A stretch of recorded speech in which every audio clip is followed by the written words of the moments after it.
Hello guys, welcome back to another video. ഇന്നത്തെ വീഡിയോയിൽ നമ്മൾ ഒരു API റിക്വസ്റ്റിൻ്റെ ഉള്ളിലേക്ക് നോക്കാൻ പോവുകയാണ് ഗൈസ്. അതായത് API റിക്വസ്റ്റ് അനാട്ടമിയാണ് ഇന്നത്തെ ടോപ്പിക്ക്. കഴിഞ്ഞ വീഡിയോയിൽ നമ്മൾ കുറേ APIസും അങ്ങനെയുള്ള കാര്യങ്ങളൊക്കെ അതിൻ്റെ എൻഡ് പോയിൻറ്റ്സിനെ കുറിച്ചും അങ്ങനെയുള്ള കുറേ ടോപ്പിക്കുകൾ, HTTP മെത്തേഡ്സ്, ഗെറ്റ്, പോസ്റ്റ്, അങ്ങനെയുള്ള കാര്യങ്ങളെല്ലാം നമ്മൾ എക്സ്പ്ലെയിൻ ചെയ്തു. അതിന് മുന്നേ REST API എന്താണെന്ന് പറഞ്ഞു, API എങ്ങനെയാണ് വർക്ക് ചെയ്യുന്നത് എന്ന് പറഞ്ഞു, അതിൻ്റെ എവിടെയാണ് ഉപയോഗിക്കുന്നത് എന്നൊക്കെ പറഞ്ഞു. അതിന് മുന്നേ നമ്മൾ ഓരോരോ ഗെറ്റ്, പോസ്റ്റ്, ഡിലീറ്റ് അങ്ങനെയുള്ള സ്റ്റാറ്റസ് കോഡുകൾ, അതായത് അങ്ങനെയുള്ള റിക്വസ്റ്റ് നമ്മൾ കൊടുക്കുമ്പോൾ കിട്ടുന്ന എറർ സ്റ്റാറ്റസ് കോഡാണെങ്കിലും ഏതെങ്കിലും രീതിയിലുള്ള സ്റ്റാറ്റസ് കോഡുകളെ കുറിച്ചുള്ള ഒരു വീഡിയോ നമ്മൾ അങ്ങനെയുള്ള 2-3 വീഡിയോ നമ്മൾ നേരത്തെയൊക്കെ ഇട്ടിട്ടുണ്ട് 2 ദിവസം മുന്നേ. അതുകൊണ്ട് ആ ഒരു വീഡിയോസൊക്കെ കാണാൻ താല്പര്യമുള്ളവർ ഈ ചാനലിൽ തന്നെ പോയിട്ട് കണ്ട് മനസ്സിലാക്കാവുന്നതാണ്. വളരെ സിമ്പിളായിട്ട് ബിഗിനർ ലെവൽ എക്സ്പ്ലനേഷൻ അതിനകത്ത് പറഞ്ഞിട്ടുണ്ട്. അതുകൊണ്ട് നിങ്ങൾക്ക് താല്പര്യമുള്ള പോലെ APIകളെ കുറിച്ച് നിങ്ങളൊന്ന് ജസ്റ്റ് ചെക്ക് ചെയ്ത് നോക്കിക്കഴിഞ്ഞാൽ നിങ്ങൾക്ക് മനസ്സിലാവും എന്തൊക്കെ അതിനകത്തുള്ളതെന്ന്. അതുകൊണ്ട് നിങ്ങൾക്ക് ഏതെങ്കിലും രീതിയിലൊക്കെ യൂസ്ഫുൾ ആവും. അതുകൊണ്ട് നിങ്ങൾ ചാനൽ സബ്സ്ക്രൈബ് ചെയ്യാൻ മറക്കരുത്, വീഡിയോ ലൈക്ക് ചെയ്യുക, സേവ് ചെയ്ത് വെക്കുക. പിന്നെ നിങ്ങളെ കോഡിങ്ങും ഡെവലപ്മെൻറ്റ്, ബാക്ക് എൻഡ് അങ്ങനെയൊക്കെ പഠിക്കാൻ താല്പര്യമുള്ള ഫ്രണ്ട്സ് ഉണ്ടെങ്കിൽ അവർക്ക് ജസ്റ്റ് ഒന്ന് റെഫർ ചെയ്ത് കൊടുക്കുക, അല്ലേ? അതൊക്കെ നല്ലതായിരിക്കും. ഓക്കെ, അപ്പോൾ നമുക്ക് ടെർമിനൽ വിസാർഡിൻ്റെ വേറെ ഒരു അനദർ വീഡിയോയിലേക്ക് പോകാം. API റിക്വസ്റ്റ് അനാട്ടമിയാണ് നമ്മുടെ ടോപ്പിക്ക്. അതിനകത്ത് കുറച്ച് പാരാമീറ്റേഴ്സ് ഉണ്ട്. മെയിനായിട്ടും പറയുന്ന പോലെ ഈ ഒരു 4 പാരാമീറ്ററിനെ കുറിച്ച് നമുക്ക് നോക്കാം. റിക്വസ്റ്റ് ഡോട്ട് പാരാംസ് ഉണ്ട്, request dot query, request dot body, പിന്നെ റിക്വസ്റ്റ് ഡോട്ട് ഹെഡേഴ്സ് എന്ന് പറയുന്ന ഈ ഒരു 4 പാരാമീറ്റേഴ്സുകളെ കുറിച്ച് നമുക്ക് നോക്കാം. അപ്പോൾ മെയിനായിട്ടും API റിക്വസ്റ്റ് അനാട്ടമി എന്ന് വെച്ചാൽ അതിനെ കാണിക്കാൻ വേണ്ടിയിട്ടുള്ള ഒരു ചെറിയ എക്സാമ്പിൾ പോലെ ഒരു API ഇവിടെ ടൈപ്പ് ചെയ്യാൻ വെച്ചിട്ടുണ്ട്. ഈ ഒരു സംഭവങ്ങളൊക്കെ നമുക്ക് ജസ്റ്റ് വീഡിയോയിൽ തന്നെ എല്ലാ ഭാഗവും കവർ ചെയ്ത് പോകാം. ഓക്കെ, അപ്പം ഇപ്പോൾ സപ്പോസ് ഒരു ക്ലയൻറ്റ് ഒരു റിക്വസ്റ്റ് സെൻഡ് ചെയ്യുകയാണെങ്കിൽ അവർ ആ ഒരു പർട്ടിക്കുലർ കമ്പോണൻറ്റ് ക്ലിക്ക് ചെയ്യുമ്പോഴോ അല്ലെങ്കിൽ ഏതെങ്കിലും രീതി വഴിയിൽ അവരിത് നാവിഗേറ്റ് ചെയ്യുന്ന സമയത്ത് ഇങ്ങനെ ഒരു API നമുക്ക് നമ്മുടെ ക്രോമിലോ അല്ലെങ്കിൽ നമ്മൾ ഏതാണോ ബ്രൗസർ ഉപയോഗിക്കുന്നല്ലോ അതിൽ കാണാൻ പറ്റും. അപ്പോൾ അതിൽ ഈ ഒരു URL ഇവിടെ ഒരു URL ആണെന്ന് വിചാരിക്കാം. അപ്പോൾ നമ്മളൊരു എന്താ പറയുക, ഇപ്പോൾ ഈ ഒരു യൂസേഴ്സിൻ്റെ ഈ ഒരു ID-യിലുള്ള യൂസറിൻ്റെ രണ്ടാമത്തെ പേജിലുള്ള ഈ ഒരു ID-യുള്ള യൂസറിനെയാണ് നമ്മളിപ്പോൾ ഗെറ്റ് ചെയ്യാൻ വേണ്ടി ചോദിച്ചേക്കുന്നത്. പിന്നെ ഓതറൈസേഷൻ ടോക്കൺ, ബെയറർ ടോക്കൺ, പിന്നെ കണ്ടന്റ് ടൈപ്പ് എന്നൊക്കെ ഉള്ളത് നമുക്ക് ഡീറ്റെയിൽ ആയിട്ട് ഈ ഉടൻ തന്നെ പറയാം. അപ്പോൾ നമുക്ക് ആദ്യം റിക്വസ്റ്റ് ഡോട്ട് പാരാംസ് എന്ന് പറയാം. അതായത് ഇത് എന്തിനാ നമ്മൾ ഉപയോഗിക്കുന്നതെന്ന് വെച്ചാൽ മോസ്റ്റ്ലി 4 ഈ ഒരു പാരാമീറ്ററുകളാണ് നമ്മൾ ഉപയോഗിക്കുന്നതെന്ന് പറഞ്ഞല്ലോ. അപ്പോൾ ഇവ തമ്മിലുള്ള വ്യത്യാസം എന്ന് വെച്ചാൽ ഈ ഒരു വ്യത്യാസം നമുക്ക് ഈ വീഡിയോയിൽ കംപ്ലീറ്റ് ആയിട്ട് പറഞ്ഞുതരാം. അപ്പോൾ അങ്ങനെയുള്ള ആ ഒരു വ്യത്യാസങ്ങളൊക്കെ നിങ്ങൾക്ക് മനസ്സിലാക്കുകയാണെങ്കിൽ express.jsൽ API എഴുതുന്നത് നിങ്ങൾക്ക് കുറച്ചും കൂടെ എളുപ്പമായിരിക്കും. കാരണം ഇത് അങ്ങനെയാണെന്നുള്ള രീതിയിൽ നമുക്കത് മനസ്സിലാക്കാൻ പറ്റും. ഓക്കെ, അപ്പോൾ നമുക്ക് ഓരോന്നായിട്ട് നോക്കാം. ആദ്യം നമുക്ക് റിക്വസ്റ്റ് ഡോട്ട് പാരാംസ് നോക്കാം. അതായത് റിക്വസ്റ്റ് പാരാമീറ്റേഴ്സ് എന്ന് പറയുന്നത് ഒരു URLൻ്റെ params is a part of URL data. അതായത് URLൻ്റെ ഒരു ചെറിയ ഭാഗമാണ്. അതായത് മുമ്പ് നമ്മളിപ്പോൾ ഈ കാണിച്ച ഈ ഒരു എൻഡ് പോയിന്റിൽ കാണുന്ന ഈ ഒരു ID ഉണ്ടല്ലോ, ഈ ID നമുക്ക് ഗെറ്റ് ചെയ്ത് എടുക്കാൻ വേണ്ടിയിട്ടാണ് റിക്വസ്റ്റ് ഡോട്ട് പാരാംസ് എന്ന് പറയുന്ന ആ ഒരു സംഭവം നമ്മൾ യൂസ് ചെയ്യുന്നത്. അതായത് ഈ ഒരു APIയിൽ ഈ ഒരു URLൽ ഈ 10 എന്ന് പറഞ്ഞ് കൊടുത്തേക്കുന്ന ഈ users/10 എന്ന് കൊടുത്തേക്കുന്ന ഈ ഒരു 10 യൂസറിൻ്റെ ID ആണ്. അപ്പോൾ ഈ ഒരു എക്സ്പ്രസിൻ്റെ റൂട്ടിൽ നമ്മൾ app.get ഈ API എൻഡ് പോയിന്റ് കൊടുക്കുന്നു, അവിടെ /ID കൊടുക്കുന്നു. അപ്പോൾ റിക്വസ്റ്റ് ഡോട്ട് പാരാംസിൽ ഈ പറയുന്ന ID എന്ന് പറയുന്ന 10 എന്ന് പറയുന്ന ഈ ഒരു വാല്യൂ ഉണ്ടല്ലോ, ഇതൊരു ഒബ്ജക്റ്റാണ്. അപ്പോൾ ഈ ഒരു ഒബ്ജക്റ്റിൽ കീ വാല്യൂ ഒബ്ജക്റ്റാണിത്, അറിയാലോ. ID കീ ആണ്, ഇത് വാല്യൂ. അപ്പോൾ ID എന്ന് പറയുന്നത് 10 ആണെന്ന് നമ്മൾ ഇവിടെ ഫെച്ച് ചെയ്തെടുത്തു. അല്ല, ഗെറ്റ് ചെയ്തെടുത്തു. മനസ്സിലായില്ലേ? അപ്പോൾ ഈ app dot get API usage /ID എന്ന് പറയുമ്പോൾ ഈ റിക്വസ്റ്റ് ഡോട്ട് പാരാമീറ്റർ നമ്മൾ കൊടുത്താൽ നമുക്ക് ഒരാളുടെ ID അല്ലെങ്കിൽ ആ URL-ലുള്ള ID നമുക്ക് കിട്ടും. മനസ്സിലായില്ലേ? അതായത് ഇപ്പോൾ നമ്മളൊരു യൂസർ, ഇപ്പോൾ എന്താ പറയുക, ഒരു യൂസറിൻ്റെ ID നമ്മൾ ഏതെങ്കിലും ഒരു വെബ്സൈറ്റിൽ നമ്മുടെ യൂസറിൻ്റെ ID നമുക്ക് ഫെച്ച് ചെയ്തെടുക്കുന്ന സിറ്റുവേഷൻ ആണെന്നുണ്ടെങ്കിൽ ഈ പറയുന്ന കൺസോൾ ഡോട്ട് ലോഗിൽ ഈ പറയുന്ന റിക്വസ്റ്റ് ഡോട്ട് പാരാമീറ്റർ നമ്മൾ കോൾ ചെയ്യുമ്പോൾ ഈ പറയുന്ന പോലെ ഈ ഒരു ഡാറ്റാസ് പാരാമീറ്ററുള്ള ഈ ഒരു ID ഏതാണോ ആ ID ഇങ്ങനെ ID = ID:10 എന്ന് പറയുന്ന ഈ ഒരു ഒബ്ജക്റ്റ് ആയിട്ട് നമുക്ക് കാണാൻ പറ്റും, JSON ആയിട്ട്. ഈ ഒരു JSON ഔട്ട്പുട്ടിലാണ് ഓൾമോസ്റ്റിലും ഡിഫോൾട്ടായിട്ട് JSON-ലാണ് ഔട്ട്പുട്ട് വരിക. ഓക്കെ, അപ്പോൾ ഈ ഒരു അതായത് ഈ ID മാത്രമല്ല ഉള്ളൂ ഇവിടെ. അപ്പം റിക്വസ്റ്റ് ഡോട്ട് ഇപ്പോൾ ID എന്നുള്ള ഇങ്ങനെ ഒരു രീതിയിൽ നമുക്ക് എടുക്കാൻ പറ്റും. അതായത് ഒരു കോസ്റ്റ് ഒരു വേരിയബിൾ ഡിക്ലെയർ ചെയ്യുന്നു, ആ ഒരു രീതിയിൽ ID എന്ന് പറയുന്ന ഈ ഒരു ID ആയിട്ട് നമുക്ക് എടുക്കാൻ പറ്റും. അതായത് ഈ കൺസോൾ ഡോട്ട് ലോഗിൽ ഈ പറഞ്ഞ ID എന്ന് ടൈപ്പ് ചെയ്താൽ ഈ ID ആയിരിക്കും അവിടെ ഇതായിട്ട് വരിക, അതായത് ജസ്റ്റ് 10 മാത്രം. മനസ്സിലായില്ലേ? ഈ റിക്വസ്റ്റ് ഡോട്ട് പാരാമീറ്റർ എന്ന് വെച്ചാൽ ആ ID എടുക്കാൻ വേണ്ടിയിട്ടാണെന്ന് സാരം. മനസ്സിലായല്ലോ? അപ്പോൾ നമുക്ക് മെയിനായിട്ട് commonly used in users ID, product ID, order ID, post, ഏതെങ്കിലും ഒരു പോസ്റ്റ് ഇട്ടാൽ അതിൻ്റെ ID, അങ്ങനെയൊക്കെ. ഓക്കെ, ഇതുപോലത്തെ റിസോഴ്സൊക്കെ നമുക്ക് ഐഡൻറ്റിഫൈ ചെയ്യാൻ വേണ്ടിയിട്ട് മെയിനായിട്ട് യൂസ് ചെയ്യുന്നത്. ഓക്കെ, അപ്പം നമുക്ക് അടുത്ത ഒരു പാരാമീറ്റർ എന്ന് വെച്ചാൽ റിക്വസ്റ്റ് ഡോട്ട് ക്വറി ആണ്. റിക്വസ്റ്റ് ഡോട്ട് ക്വറി എന്ന് വെച്ചാൽ URL-ൻ്റെ അവസാനം വരുന്ന ആ ഒരു ഭാഗമാണ്. ഓക്കെ, ഒരു URL-ൻ്റെ അവസാനം വരുന്ന ഒരു ഭാഗം, അതായത് ഫിൽട്ടർ ചെയ്യാനും പേജിനേഷൻ ചെയ്യാനും അങ്ങനെയുള്ള സെർച്ച് ചെയ്യാനും സോർട്ട് ചെയ്യാനൊക്കെ ഉപയോഗിക്കുന്ന ഒരു പാരാമീറ്ററാണ് ഈ പറയുന്ന ഈ ഒരു റിക്വസ്റ്റ് ഡോട്ട് ക്വറി എന്ന് പറയുന്ന ആ ഒരു ഇത്. അപ്പോൾ ഒരു കീ വാല്യൂ പോലെ ഔട്ട്പുട്ടായിട്ട് നമുക്ക് അത് ലഭിക്കും. അത് നമ്മൾ ഓൾറെഡി പറഞ്ഞല്ലോ. അപ്പോൾ ഈ യൂസേഴ്സ് എന്ന് പറയുന്ന ഈ ഒരു API എൻഡ് പോയിന്റിൽ ഈ പറയുന്ന പോലെ യൂസേഴ്സ് ഈ ഒരു യൂസേഴ്സിൻ്റെ ഈ പേജ്, അതായത് പേജ് = 2, പേജ് = 2 എന്ന് നമ്മൾ കൊടുത്തിട്ടുണ്ട്. ഓക്കെ, അതായത് ഈ പേജ് = 2 എന്ന് വെച്ചാൽ ഈ ഈ ക്വസ്റ്റ്യൻ മാർക്ക് കഴിഞ്ഞിട്ടുള്ള ഭാഗമാണ് ഈ പറയുന്ന പോലെ റിക്വസ്റ്റ് ഡോട്ട് ക്വറി. അതുകൊണ്ടാണ് ഈ പേജ് = 2 എന്ന് പറയുന്ന ആ ഒരു ഔട്ട്പുട്ട് നമുക്ക് കൂടെ കിട്ടുന്നത്.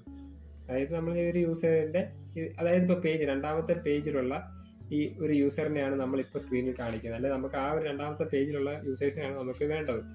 ഓക്കെ, അപ്പോൾ നമുക്ക് ആപ്പ് ഡോട്ട് ഗെറ്റ് എന്ന് പറയുമ്പോൾ രണ്ടാമത്തെ പേജിലുള്ള ആ ഒരു പേജിനേഷൻ നമ്മൾ യൂസ് ചെയ്യുന്നു പറഞ്ഞല്ലോ. അപ്പോൾ രണ്ടാമത്തെ പേജിലുള്ള ആ ഒരു യൂസേഴ്സിൻ്റെ ഡാറ്റ ആണ് നമുക്ക് ഇപ്പോൾ എടുക്കുന്നത്. അപ്പോൾ ആ ഒരു പേജ് ഏതാണോ ആ പേജ് ഇവിടെ കാണിക്കുന്നു.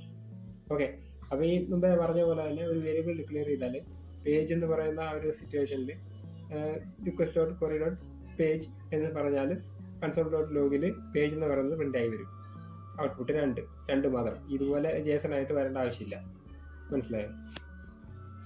അപ്പോൾ അതേപോലെ തന്നെ ഈ മൾട്ടിപ്പിൾ ക്വറി പാരാമീറ്റേഴ്സ് ഉണ്ടെന്നുണ്ടെങ്കിൽ ഈ പറയുന്ന പോലെ മൾട്ടിപ്പിൾ ആയിട്ടുള്ള, അതായത് ഇപ്പോൾ ഈ കാണുന്ന പോലെ യൂസേഴ്സ് പേജ് = 2 ആൻഡ് ലിമിറ്റ് അതായത് ഈ പേജ് = 2 എന്ന് പറയുന്നതും ലിമിറ്റ് = 10 എന്ന് പറയുന്നതൊക്കെ ഓരോരോ ക്വറിയാണ്. അതെല്ലാം കൂടെ ഒരു ഒബ്ജക്റ്റ് ആയിട്ട് ഇങ്ങനെ മൾട്ടിപ്പിൾ ആയിട്ടുള്ള ഒരു ക്വറി പാരാമീറ്റർ ആണെങ്കിൽ ഇതേപോലെ കീ വാല്യൂ പെയറുകളായിട്ടുള്ള ഒരു JSON നമുക്ക് ഔട്ട്പുട്ട് ആക്കി തരും.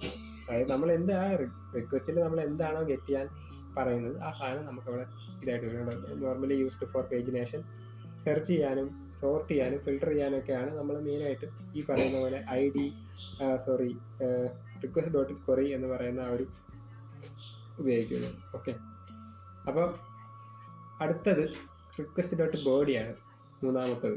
റിക്വസ്റ്റ് ഡോട്ട് ബോഡി എന്ന് വെച്ചാൽ അത് പേരിനകത്ത് നമുക്ക് നമ്മൾ വായിക്കുന്ന പോലെ തന്നെ നമ്മൾ കൊടുക്കുന്ന ബോഡി ഉണ്ടല്ലോ. അതായത് ഇപ്പോൾ നമ്മളൊരു ഒരാളെ രജിസ്റ്റർ ചെയ്യുവാണ്, അപ്പോൾ നമുക്കത് പോസ്റ്റാണ്, നമ്മുടെ API റിക്വസ്റ്റ് പോസ്റ്റാണ്.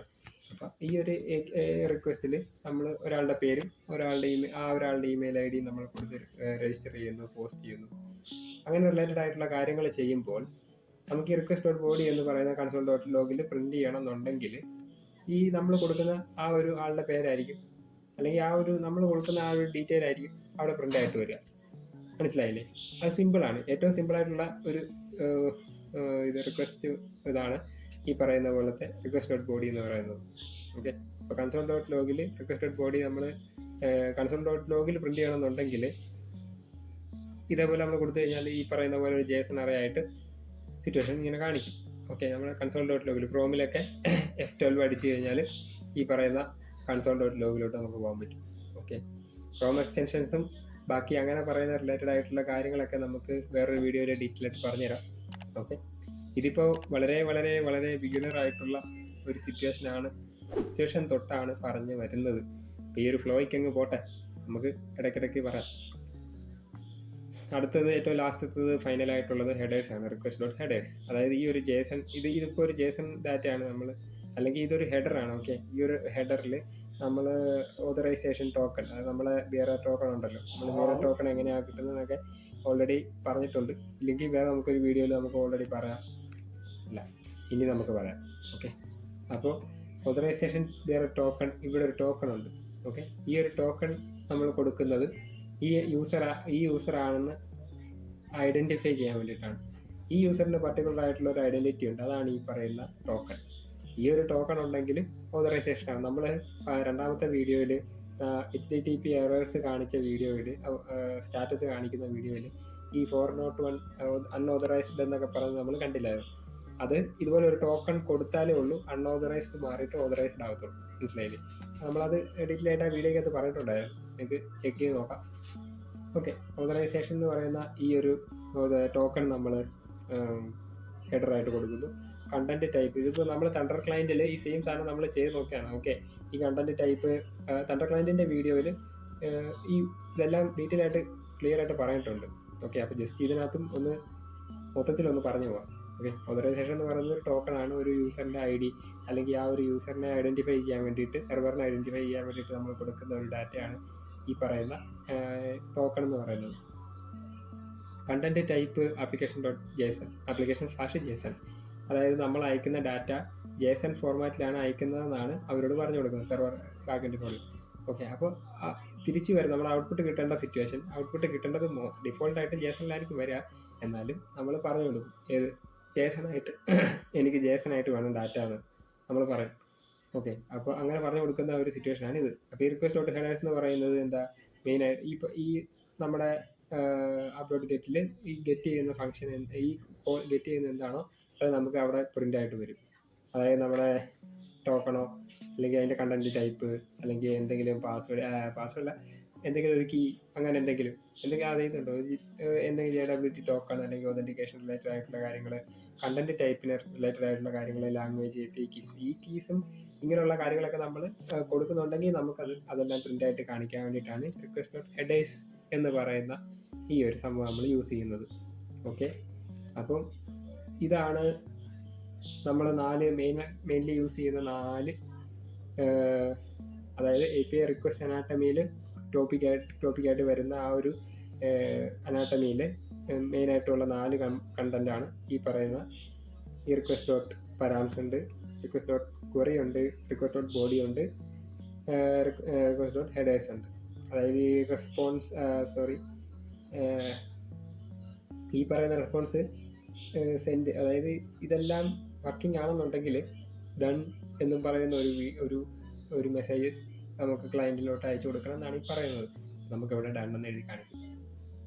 ഓക്കെ, അപ്പം മെയിനായിട്ടും ഇപ്പം ഈ പറയുന്ന പോലെയൊക്കെ ഈ നമ്മൾ പറഞ്ഞ പോലെയാണ് ഇതിൻ്റെ വർക്കിങ്ങും കാര്യങ്ങളൊക്കെ നടക്കുന്നത്. ഇപ്പോൾ for example food ordering app ഉണ്ടെങ്കിൽ ഈ ഒരു യൂസർ ID ഉണ്ടല്ലോ, എനിക്കിപ്പോൾ ഒരു ഫുഡ് വേണമെന്നുണ്ടെങ്കിൽ ഞാനത് ഓർഡർ ചെയ്യുമ്പോൾ ഞാനാണത് ഓർഡർ ചെയ്തത് എന്ന് ആ ബാക്കെൻഡിനോ അല്ലെങ്കിൽ സെർവറിനോ അറിയണം. എന്നാലേ ഉള്ളൂ, അതാണ് അയാളുടെ ഐഡൻറ്റിറ്റി എന്ന് പറയുന്നത്. ആ ഐഡൻറ്റിറ്റി നമുക്ക് ഗെറ്റ് ചെയ്ത്, അതായത് ഏതെങ്കിലും ഒരു റിയൽ സിറ്റുവേഷനിൽ നമുക്കത് ഗെറ്റ് ചെയ്തെടുക്കണം എന്നുണ്ടെങ്കിൽ ഇങ്ങനെ ഈ പറയുന്ന പോലെ API ഈ ഒരു റിക്വസ്റ്റ് ഡോട്ട് പാരാംസ് ഇടുക, അല്ലെങ്കിൽ റിക്വസ്റ്റ് ഡോട്ട് ക്വറി യൂസ് ചെയ്യാം. അത് ഏതാണെന്ന് നമുക്ക് മനസ്സിലാക്കാൻ വേണ്ടിയിട്ടാണ്. ഓക്കെ, അപ്പോൾ റിക്വസ്റ്റ് ഡോട്ട് ബോഡി ഞാൻ പറഞ്ഞു, റിക്വസ്റ്റ് ഡോട്ട് ഹെഡേഴ്സ് പറഞ്ഞു, ഈ പറയുന്ന പോലെ ഹെഡേഴ്സ് എന്താണെന്നൊക്കെ പറഞ്ഞു. ഈ ഒരു ഡാറ്റാസാണ് ഹെഡേഴ്സ് എന്ന് പറയുന്നത്. നമ്മൾ ആ VS കോഡിൽ തണ്ടർ ക്ലയൻറ്റിൻ്റെ വീഡിയോ ചെയ്ത ആ ഒരു ഈ ഒരു തണ്ടർ ക്ലയൻറ്റിൻ്റെ വീഡിയോ ചെയ്ത സമയത്ത് ഇതിനകത്ത് നമ്മൾ ഈ ഹെഡേഴ്സ് എന്ന് പറയുന്ന സെക്ഷനിൽ നമ്മളിത് ഈ നമ്മുടെ ഓതറൈസേഷൻ ടോക്കൺ നമ്മൾ ആഡ് ചെയ്തിട്ടുണ്ട്. ഈ OAuth ടോക്കൺ എന്ന് പറയുന്നത് നമ്മൾ കൊടുക്കുന്ന നെയിമാണ്. അവിടെ നമ്മൾ എന്ത് കൊടുക്കുന്നോ ബാക്ക് എൻഡിലും അത് തന്നെ കൊടുക്കണം, ഫ്രണ്ട് എൻഡിലും അത് തന്നെ കൊടുക്കണം. ഓക്കെ, നമ്മൾ ഫെച്ച് ചെയ്യുന്ന സമയത്ത് അതിനെക്കുറിച്ചൊക്കെ ഡീറ്റെയിൽ ആയിട്ട് നമുക്കൊരു വീഡിയോ ചെയ്യാം. ഇതിപ്പോൾ ഹെഡേഴ്സ്, ഇതാണ് ഹെഡേഴ്സ്. അപ്പോൾ ഇതിൽ കണ്ടൻറ്റ് ടൈപ്പ് എന്ന് നമ്മൾ സെർച്ച് ചെയ്യുകയാണെങ്കിൽ കണ്ടൻറ്റ് ടൈപ്പ് എന്ന് പറയുന്ന ഈ ഒരു സംഭവമാണ്, അതാണ് ഇപ്പോൾ application.json ഈ ഫോർമാറ്റിലാണ് നമ്മൾ അയക്കുന്നത്. അക്സെപ്റ്റ് ചെയ്യണമെന്നുണ്ടെങ്കിൽ അക്സെപ്റ്റ് ചെയ്യുകയാണെങ്കിലും നമ്മൾ application.json എന്ന് പറയുന്ന പോലെ തന്നെ നമ്മൾ ഈ ചെയ്യുന്നത്. അതായത് നമ്മൾ ഏത് രീതിയിലാണ് ഇത് വേണ്ടതെന്ന് കാണിക്കാൻ വേണ്ടിയിട്ടാണ് ഇപ്പോൾ നമ്മൾ ഈ സംഭവം ചെയ്യുന്നത്. മനസ്സിലായില്ലേ? അപ്പോൾ ഇത്രയൊക്കെ ഉള്ളൂ ഇന്നത്തെ വീഡിയോ ഇത്രേ ഉള്ളൂ. അപ്പോൾ ഞാൻ പറഞ്ഞ പോലെ മെയിനായിട്ടും ഈ കാര്യങ്ങളൊക്കെ നമ്മളൊന്ന് മനസ്സിലാക്കിയിരിക്കുകയാണെന്നുണ്ടെങ്കിൽ ബാക്ക്എൻഡ് എക്സ്പ്രസ്സിൽ കോഡ് ചെയ്യുമ്പോഴോ അല്ലെങ്കിൽ APIസിനെ കുറിച്ച് എഴുതാനൊക്കെ ആയിട്ട് എളുപ്പമായിരിക്കും. അതിന് വേണ്ടിയിട്ടാണ് ഈ പറയുന്ന പോലെ ഈ കാര്യങ്ങളൊക്കെ ജസ്റ്റ് പറഞ്ഞു തന്നത്. ഏറ്റവും സിമ്പിളായിട്ടാണ് ഇപ്പോൾ പറഞ്ഞു തന്നത്.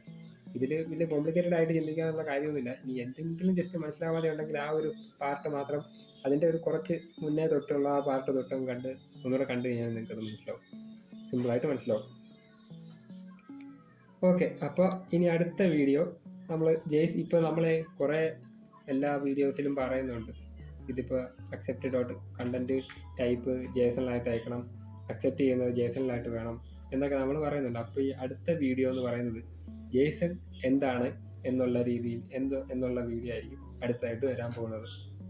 ഓക്കെ, അപ്പം ഈ പറയുന്ന ജേസൺ എന്ന് പറയുന്നത് എന്താണ്, എങ്ങനെയാണ് അതിൻ്റെ സ്ട്രക്ചർ, അല്ലെങ്കിൽ അത് എന്തിനാണ് യൂസ് ചെയ്യുന്നത്, എങ്ങനെയാണ് അതിൻ്റെ വർക്കിംഗ്, എന്താണ് ഉദ്ദേശിക്കുന്നത് എന്നുള്ള രീതിയിലൊക്കെ, അതായത് അത് എന്തിനാണ് ഉപയോഗിക്കുന്നത്, അങ്ങനെയുള്ള കുറച്ച് ചോദ്യങ്ങളുടെ ആൻസർ പോലെ നമ്മൾ ആ ഒരു ജേസൺ എന്ന് പറയുന്ന ടോപ്പിക്കിനെ കുറിച്ച് അടുത്ത വീഡിയോ ഇടുന്നതായിരിക്കും.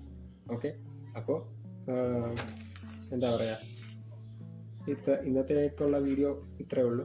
ഇന്നത്തെ വീഡിയോ നമുക്കിവിടെ തീർക്കാം. ഓക്കെ, അപ്പം അടുത്ത വീഡിയോയിൽ കാണാം. Okay guys, by.